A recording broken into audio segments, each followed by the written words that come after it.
Hey guys, welcome back. We're still in 4.5. We're now identifying what they call extraneous solutions, which basically means answers that don't work because they happen to be part of your domain. Keep in mind your domain is what the bottom cannot equal, what your denominator cannot equal. I gave you guys another one that had a trinomial just to, get more practice on that. So before I find out what the domain is and what they have in common, what they don't have in common, you always want to factor whatever you can first on the bottom. In this case, I can factor this thing because the fact that it's a trinomial and starts with a squared term, whether it be x squared, n squared, m squared, doesn't matter. The letter doesn't matter. But if it's raised to the second power and it has a trinomial, which means three terms, you're going to use the AM method. Okay, so let's copy down the first two fractions. We're going to leave them alone for now. And then let's go ahead and factor the third fraction. What two numbers will multiply, that's what m stands for, what two numbers will multiply to 15 and add to a negative 8? So let's try out some numbers. Let's try negative 5 and negative 3. This is a scary type of factoring because the only way this works is if both of your numbers are negative. It won't work any other way. This negative 5 times this negative 3 will give you this positive 15 back. And when you add them together, negative 5 plus a negative 3, that will give you this negative 8.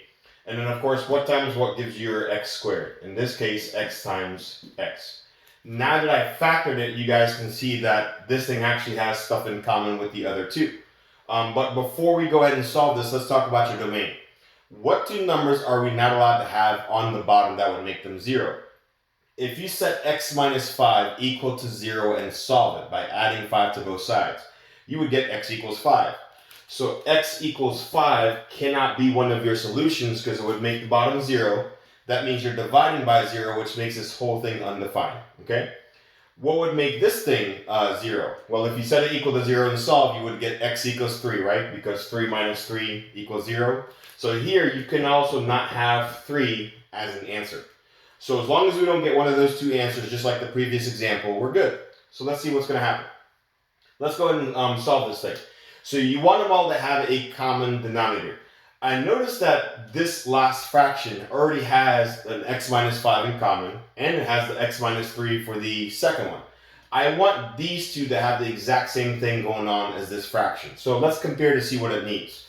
I noticed that my first fraction has the x minus 5, but what is it missing on the bottom that this one has? It's missing this x minus 3, isn't it? So I'm going to multiply the first one by x minus 3. X minus 3. And of course, whatever you do to one side, you've got to do to the other as well. So you also need to multiply the top by another x minus 3. All right? Now let's take a look at the second fraction and compare it with the last one. I noticed that it has the x minus 3, but this guy is missing the x minus 5, right? So I'm going to multiply the bottom by x minus 5. And again, whatever you do to one side, you also do to the other. So I'm going to multiply the top by an x minus 5 as well. Now this guy doesn't need to be multiplied by anything because it already has both of the two terms that we needed, right? So now that you have a common denominator between all three fractions, just like the last example, you can cross that out, you're not worried about it anymore. We're going to use the numerators to solve for this thing, okay? You have 1 times x minus 3, that's still x minus 3, anything times 1 is itself, plus, we have to distribute this x times x is x squared, x times a negative 5, that's a negative 5x. And that is equal to a 2. Now notice this is the first time that we multiplied the top to where we got a squared term. So that's why I gave you guys these because they're both going to end up having squared terms. So let's combine like terms.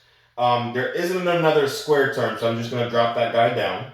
For your x's, you've got 1x minus 5x's. Well, 1 minus 5, that's a negative 4x. And then we can drop down this negative 3. That unfortunately doesn't have anything to combine with. Whenever you guys get a squared term in there, you want to set it equal to 0. And you can do that by getting rid of this 2. So how would you guys get rid of this positive 2? You can subtract 2 on both sides, right? So you will get x squared minus 4x. And when you owe $3 and you owe another $2, you'll owe a total of 5. Again, why did I make it equal to 0? Because I have a trinomial here and I have a squared term here, that means more likely that I can solve this by factoring using AM method again. but it has to be equal to 0 in order to factor, okay? So anything that is equal to, you got to get rid of it. So again, I'm going to use AM method to factor this thing. So we need to pick two numbers that multiply to -5, and also the same two numbers you pick have to add up to a -4. So let's see if we can get those numbers. So what multiplies out to -5 that adds up to a -4? Let's try -5 and +1. Let's see if that works. -5 times 1 is indeed -5. And when you add them, -5 plus 1, that is -4. So that works. And of course, x times x will give you your x squared term back. You can solve both of these by setting them equal to 0. If you solve this one by adding 5 to both sides, x will equal 5, right? And here, if you solve this one by subtracting 1 on both sides, you'll get x equals a -1. Now, I want you guys to look at something. Look at your domain and look at your answers. One of those is called an extraneous solution, which means a solution we're not allowed to have because it's undefined. Remember the two numbers we're not supposed to have? The first one says x should not be a +5. Well, in this case, one of my answers was a +5. So this answer doesn't count because it's what they call an extraneous solution. As in, if I were to use it as an answer, it would make this part right here, 5 minus 5, it would make it equal to 0, and the whole thing would end up being undefined. Okay? So the only answer that counts in this case is a -1. All right? So that's what they mean by extraneous solutions. It's an answer that you're going to end up getting that's part of your domain. All right, so let's try one more. Part B is pretty similar. If I do it right, I think we're going to get another x squared term up top, which means we're going to have to factor again using the AM method. So here we go. I notice that both of these two fractions already have a common denominator. I notice that this 4 is different from the other two, so we're going to try to get them to be the same. Before I do that, here we go again with domain. What would make these two things equal to 0? If you set x minus 3 equal to 0 and solve, you'll get a +3, right? Because 3 minus 3 is 0. That means in this whole thing, the only answer that is unacceptable is the number +3. You don't want x to be a +3. So now let's go ahead and get them to have a common denominator. So these two are fine for now. This 4 is not because it doesn't have what these two guys have in common. They both have an x minus 3. So I want to give this guy an x minus 3 as well. And of course, whatever you do on one side, we'll do to the other. But now here's what I noticed. Now this guy has a 4 and an x minus 3. These two only have an x minus 3. What are they missing that that third one has now? They're missing that 4, aren't they? So we're going to give them a 4 on the bottom as well. And of course, just like the third one, whatever you do on one side, you do to the other. So because I multiply the bottom by 4, I'm going to multiply the top by 4 as well. All right? Now that they all have a common denominator, you can cross that out. We're just going to use the top, the numerators to solve. So here we go.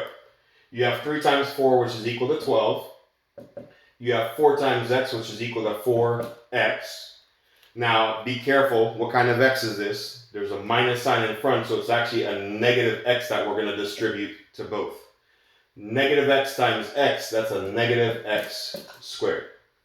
And the negative x times a negative 3, that's a positive 3x. Now, just like before, you want this thing set equal to 0 since I see a square term so that you can go ahead and solve this. Okay? So we're going to get rid of that 12 by subtracting it to both sides. Now, if you guys notice, here it's not finally equal to 0. If you look at the right side, I can't subtract 12 from any of these because they're not what they call like terms, right? So I'm just going to keep 12 off to the side. I do notice that 4x and 3x will give me 7x's. This x squared term is the only one of its kind, so I'm going to keep it the same up front. Notice how I wrote it up front? Because you want it to go in order from highest to lowest exponent. They call that standard form. So you want it to go 2, 1, and then 0. And then of course the minus 12, I couldn't subtract it to anything, so I'll just write it off to the side. The problem with this now is you never want your leading term to be negative. So I can simply fix that multiplying the whole thing by a -1. You could have also fixed that by moving everything to the left side instead. What that would have done is if you move this x squared to the left side, it would have became positive here, okay? So either do what I did and multiply the whole thing on the right side by a -1 to fix that, or move all three of these terms to the left side so that that x squared becomes positive. Your choice. So let's go ahead and multiply the whole thing by a -1. So that's going to flip-flop all of these signs. So -1 times a -x squared is now a positive x squared. 7x times -1 is a -7x. And -12 times -1, that's a positive 12. It doesn't matter that these two might be negative. In this case, the middle one ended up being negative. That doesn't matter, but you definitely don't want your first term to be negative. That's the one that really counts. So now that your leading term is positive, now I can go ahead and factor using the AM method. All right. So what two numbers will multiply out to a positive 12, but add up to a -7? In this case, I believe a -4 and a -3 will work. -4 times -3 is positive 12. -4 plus -3 is -7. And x times x will give you guys your x squared. Now all I have to do to solve these is set both of these equal to 0. So set x minus 4 equal to 0, and then also set x minus 3 equal to 0. Now, if you solve this by adding 4 to both sides, you'll get x equals a positive 4. And here, if you solve this by adding 3 to both sides, you'll get x equals a positive 3. Now, we have some bad news, because one of these is part of my domain. Remember that number we're not supposed to get? Unfortunately, one of my answers is a positive 3. So that's what you call an extraneous solution. We're not allowed to have it. So this one, unfortunately, doesn't count. Okay? So the only answer you have in this case is x equals 4. So all an extraneous solution is a number that would make any of your denominators 0, which will make the whole thing undefined. All right? That's it for this example, guys. We'll see you guys in the next one.